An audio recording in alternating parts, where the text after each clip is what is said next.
বিরোধী দলনেতা শুভেন্দু অধিকারী এই মুহূর্তে সাংবাদিকদের মুখোমুখি হয়েছেন। আজ বিজেপি যুব মোর্চার কর্মসূচি ছিল কালীঘাট চলো অভিযান আটকে দেয় পুলিশ এবং আটকও করা হয়েছে বেশ কয়েকজন বিজেপি নেতা। তার মানে আপনারাও যোগ্য। শুভেন্দু দা, আপনি 21 তারিখে তার মানে যারা কার্ড পায়নি তারা আজকে বাড়িতে ফিরে যাবে যে আমরা অযোগ্য, declare by the state government. এটা টিএমসির প্রোগ্রাম ছিল না, স্টেটের প্রোগ্রাম ছিল। আপনারা বাড়িতে আজকে কি নিয়ে যাবেন? কিছুই নয়, বাবা মার কাছে বা যাদের স্ত্রী নিয়ে যাবেন এটাই যে আমরা কার্ড পাইনি, নেতাজি অন্দরে ঢুকতে পারিনি, আর কার্ডটাই খুব আপত্তিজনক ভাবে লেখা আছে যোগ্য। তার মানে আপনারাও যোগ্য। শুভেন্দু দা, আপনি 21 তারিখে তার মানে যারা কার্ড পায়নি তারা আজকে বাড়িতে ফিরে যাবে যে আমরা অযোগ্য, declare by the state government. এটা টিএমসির প্রোগ্রাম ছিল না, স্টেটের প্রোগ্রাম ছিল। আপনারা বাড়িতে আজকে কি নিয়ে যাবেন? কিছুই নয়, বাবা মার কাছে বা যাদের স্ত্রী নিয়ে যাবেন এটাই যে আমরা কার্ড পাইনি, নেতাজি অন্দরে ঢুকতে পারিনি, আর কার্ডটাই খুব আপত্তিজনক ভাবে লেখা আছে যোগ্য। তার মানে আপনারাও যোগ্য। এ বলছে ঢুকা যাবে না, পতাকা খুলে ঢুকে আসুন। হ্যাঁ, জয় শ্রীরাম লেখা আছে। কালকে রামনবমী গেছে, এখনো আজকে দশমী, সেই ধ্বজকে ঢুকতে দেবে না। মানসিকতা তৈরি করছে। নাম কি আপনার?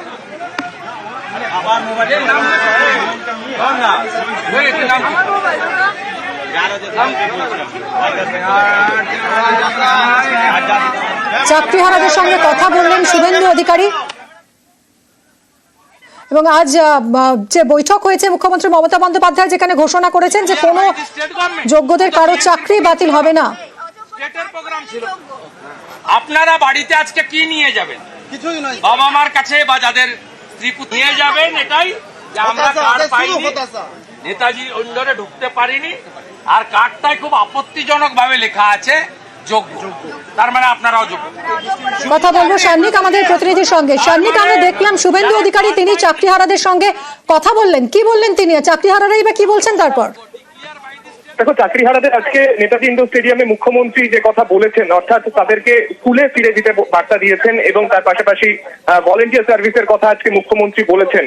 সেই বিষয়টাকেই প্রাথমিকভাবে বিরোধিতা করলেন বিরোধী দলনেতা শুভেন্দু অধিকারী। বিধানসভার গেটের বাইরে তিনি বক্তব্য রাখছিলেন। সেই সময় নেতাজি ইন্ডোর স্টেডিয়াম থেকে যে চাকরিহারারা যারা আজকে মুখ্যমন্ত্রীর বৈঠকে যোগ দিয়েছিলেন তারা সেখান দিয়ে যাওয়ার সময় বিরোধী দলনেতার সঙ্গে কথা বলেন এবং সেখানে কথা বলার সময় তাদেরকে স্পষ্ট বলেন বিরোধী দলনেতা শুভেন্দু অধিকারী যে ভলেন্টিয়ার সার্ভিস আপনারা দেবেন না, এইভাবে ভলেন্টিয়ার সার্ভিস দেওয়ার কোনো অর্থ নেই। মুখ্যমন্ত্রী নিজে যদি একজন আইনজীবী বলে দাবি করে থাকেন তাহলে তাকে আদালতে যেতে বলুন এবং যোগ্যদের সঠিক তালিকা দিয়ে আপনাদের চাকরি ফিরিয়ে দিতে বলুন। 2026 সালে বিজেপিকে ভোট দিয়ে এই রাজ্যে ক্ষমতায় আনলে সেক্ষেত্রে যে যাদের চাকরি হারিয়েছে তাদেরকে 2 মাসের মধ্যে চাকরিতে ফিরিয়ে আনা সম্ভব, সেই বিষয়ে কিন্তু প্রতিশ্রুতি দিলেন শুভেন্দু অধিকারী।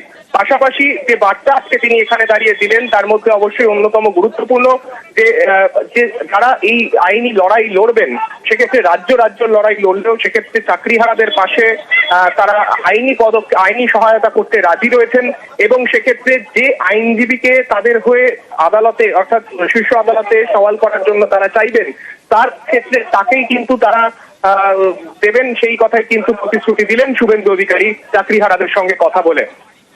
এরপর চাকরিহারাদের কোনো প্রতিক্রিয়া পাওয়া গেছে?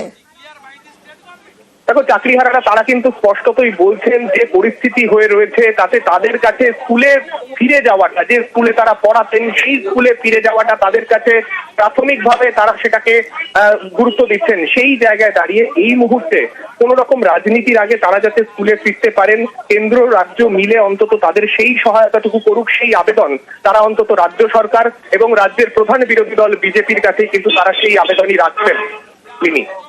ধন্যবাদ সান্নিক। বিধানসভার গেটের সামনে শুভেন্দু অধিকারী তিনি কথা বলেন চাকরিহারাদের সঙ্গে এবং তিনি বলেন 2026-এর ভোটে বিজেপিকে যদি জিতিয়ে আনা হয় তাহলে যারা চাকরি হারিয়েছেন 2 মাসের মধ্যে তাদের চাকরি ফিরিয়ে দেওয়া হবে।